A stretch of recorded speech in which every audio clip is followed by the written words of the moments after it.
Hey everybody, I'm Dan Hodgman with Topstep Trader, and as you might recognize, I'm sitting down with Michael Patak, founder and CVO here at Topstep. Recently, you guys saw him, Michael sitting down with one of our funded traders, Corbett out of Colorado, and yes, it's Corbett. He corrected me, and I sat down with Corbett last week. I wanted to talk a little bit about his trading, what his reasons for entry were, and kind of some of the things that he's looking at, because when Michael first talked to him, he had a nice big $30,000 day, I think just under 30,000.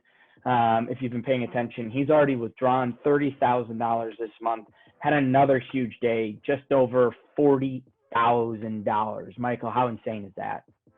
Yeah, 41,568 and change or whatever.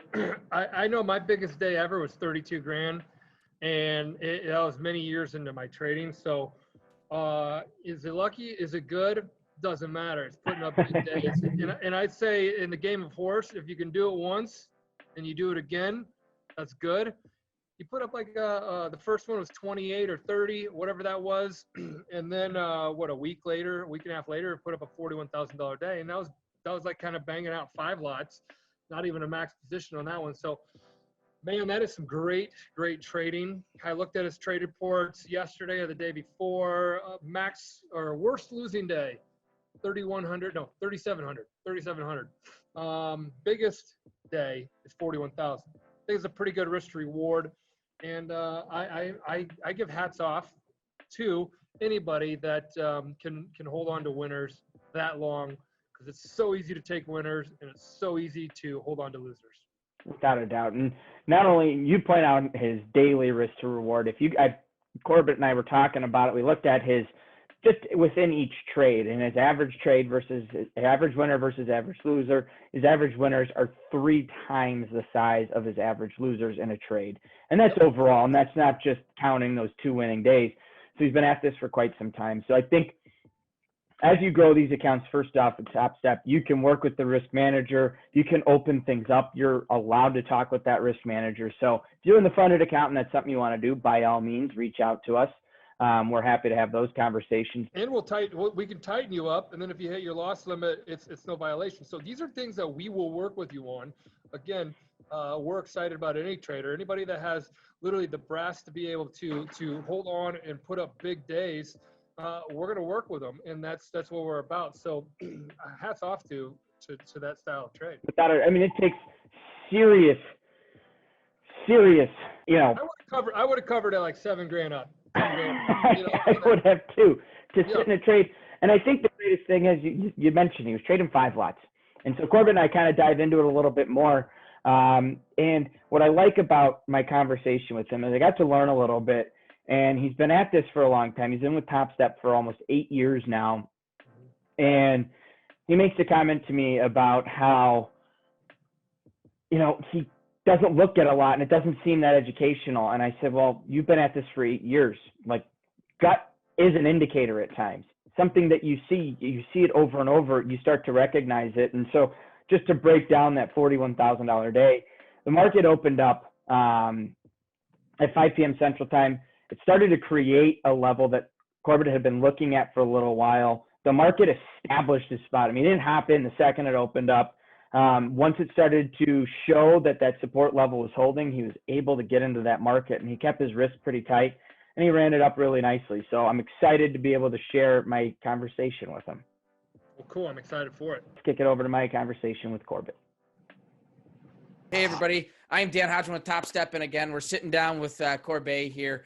You guys may have seen him recently. He had, when he was last on, like a $28,000 day. Since then, we've had just under 42,000. You're making some great trades here, and that's what I really want to highlight today. We had a lot of questions from the last video of, man, it seems like he's just kind of slinging it on there, but you and I were just talking. I've looked into this. That's not the case. So tell me about these trade executions that you're making right now. Well, to start off with, it's Corbett. Oh, excuse me. Like I said, I totally don't care. I told my bad. I just gone off of what Michael was saying. Oh, I know. I was totally joking with him because I'm a smart ass sometimes, and I was just like, call me whatever you want, man. I'm used to it. But, all right. Oh yeah, Excuse it's me? no big deal. I don't care. I just thought that was funny. So, so what was the question? What am I looking for in trades? Yeah. So what are you looking at to execute and enter into the market? Um, it's like I said, I don't have too many indicators or anything. I use pretty much volume profile, and it's more of psychological. And one of my favorite subjects is game theory, Okay. and that is very useful in the markets. And you just have to understand where people are getting nervous and where they don't want to trade and where they think it's going.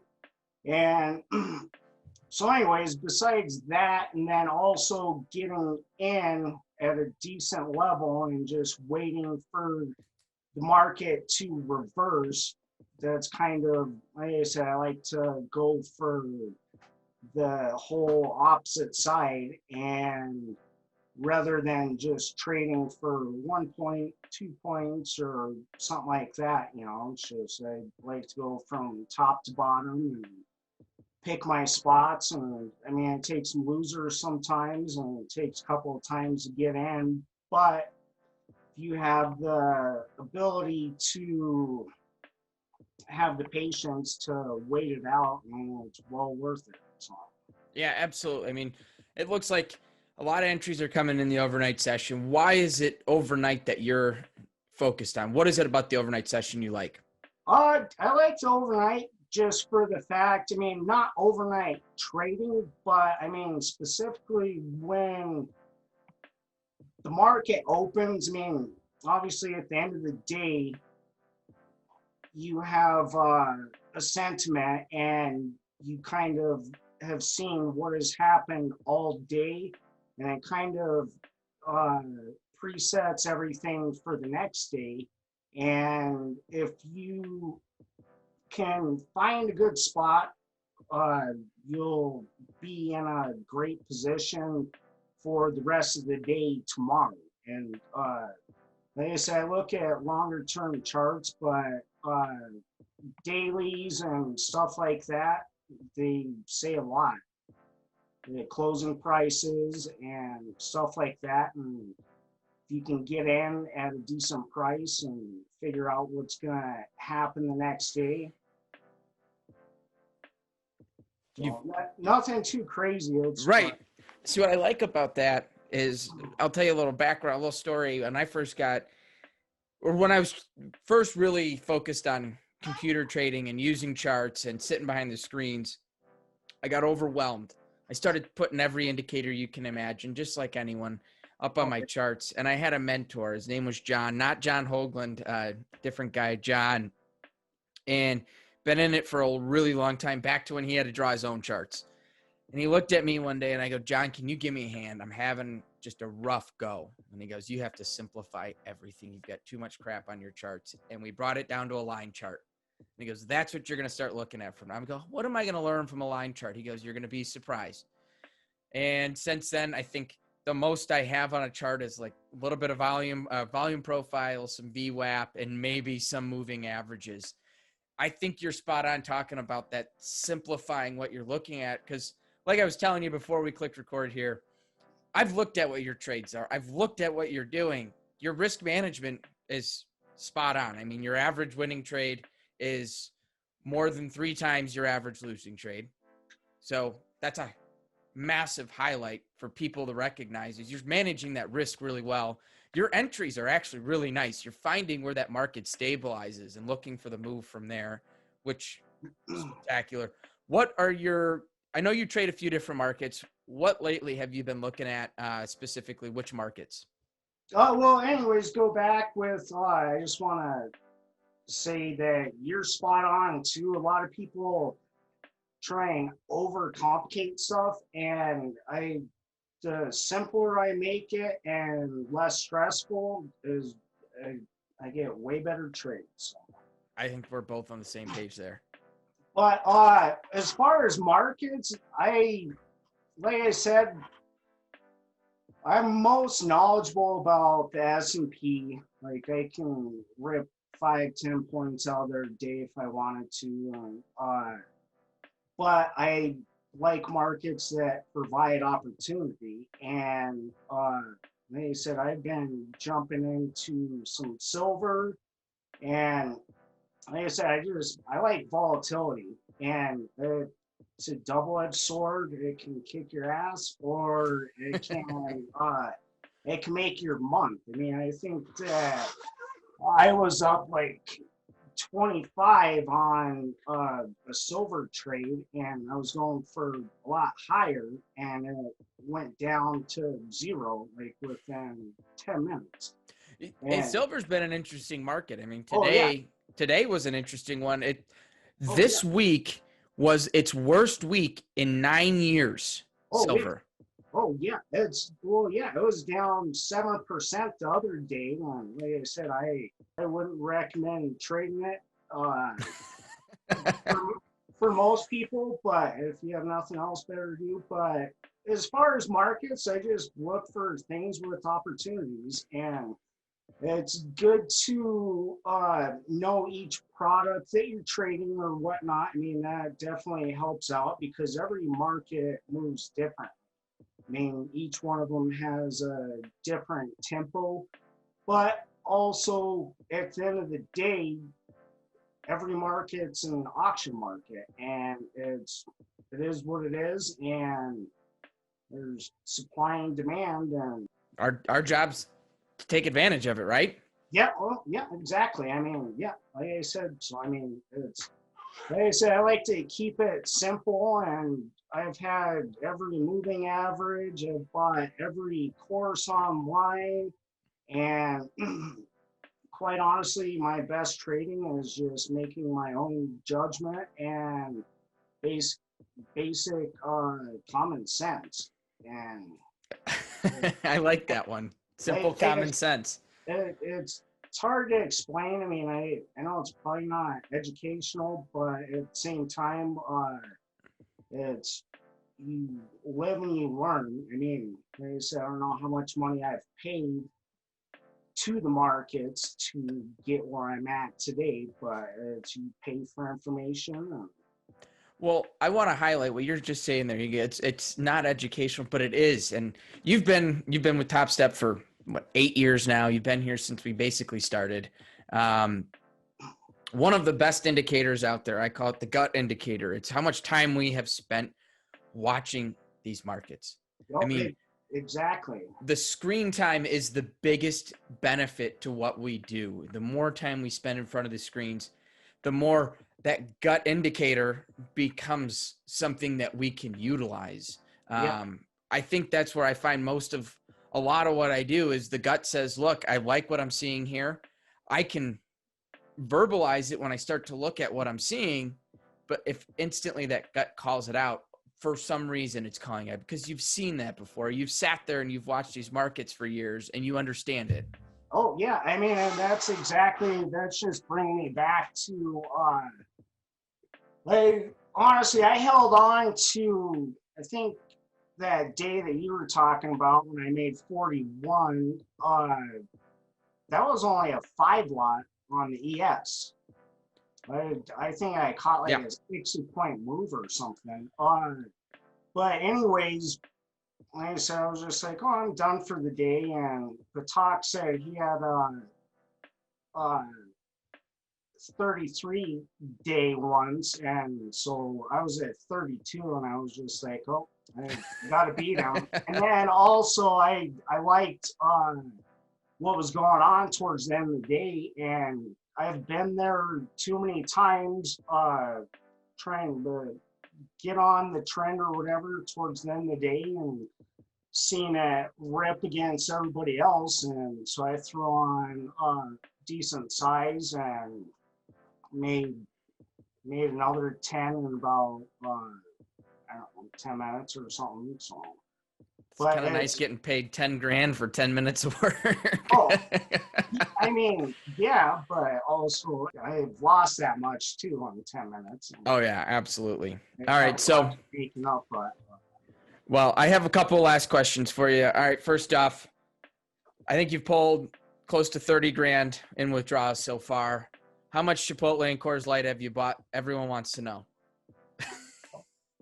Well, a lot.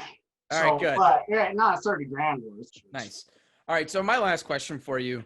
There are a lot of you've been at this for a long time. There's a lot of traders going through the combine. There's a lot of traders that want to have those big days like you're talking about. Looking back on how your trading career has been, what would be one of the biggest lessons you've learned that you'd like to pass on to them? Nothing comes easy. I mean, you have to put in the work. I mean, I want to give a shout out to one of my brothers. I used to work landscaping with him, and he taught me an awesome work ethic. But also at the same time, there was several times that I was going through the combine, and he would just say, "I cannot believe that you're putting in 12, 18 hours a day and you're not getting paid." And, I was just like, well, you taught me to work this hard, and it takes hard work. I mean, you have to understand what's going on in the markets, and I mean, you can't just buy arrows on the internet and cross your fingers. So, but other than that, you just have to put in the time and have passion about what you're doing. And also, it's, like I said, it's a great time to be trading right now. I mean, there's times that, probably that I failed the combine because there's only like 10-point range in a day, but now there's 100-point ranges, and it's just you just have to be ready to trade when the opportunity's there. And perfect. I mean, I think you're spot on there. This is not easy. It takes, I've heard it in so many different ways, but at the end of the day, you better be putting more time studying, learning the markets than you are ever trading the markets. Yeah. I think it's as simple as that. My career has been living and breathing and watching these markets and minor amounts of execution. A lot of trade management, a lot of position management, but trade execution is a small little factor in what we do here. So Corbett, I appreciate you. I gotta say, you can call me Corbett if you want to. Like I just was going off of what happened last time, so I assumed. But I know. I think you got it right by the end of the interview too. But I don't care. I don't call him Corvette, Corbin, Corvette. Well, Whatever. I appreciate you taking the time to sit down with me. I wish you the best of luck. All right, everybody, thanks for sitting down and watching my conversation with Corbett. We hope Corbett continues to trade well and continues to see some of the success. Michael, kick it over to you here. Well, I got this sitting here at the desk, and there's a stack, there's a stack, there's a stack, there's a stack, there's a stack, and somebody called Corbett because we got to send him some money. No, this is a joke. Hey guys, this was a prop I used one time when I did a speech about all the money I lost in trading. I needed to grab some attention, and they were young kids, so I did this. But I had that sitting around. But either way, glad and happy that we have a funded trader, taking out some pretty sizable money, and we got a lot of other funded traders doing well too. But it's always good to show somebody that did a good little pop, and that little pop put a lot of pop in his pocket. So absolutely, and he's doing some great stuff with it, helping his mom out, helping his grandpa. You guys saw him talk about that in his first interview. So we wish Corbett the best of luck, and we wish all our traders see the success that he's seeing. And if you guys ever needed me to do a speech in your classroom on how to manage risk and go through, buddy, I have the prop right here. He's got the prop ready to go. All right, thanks a lot, Michael. Take care.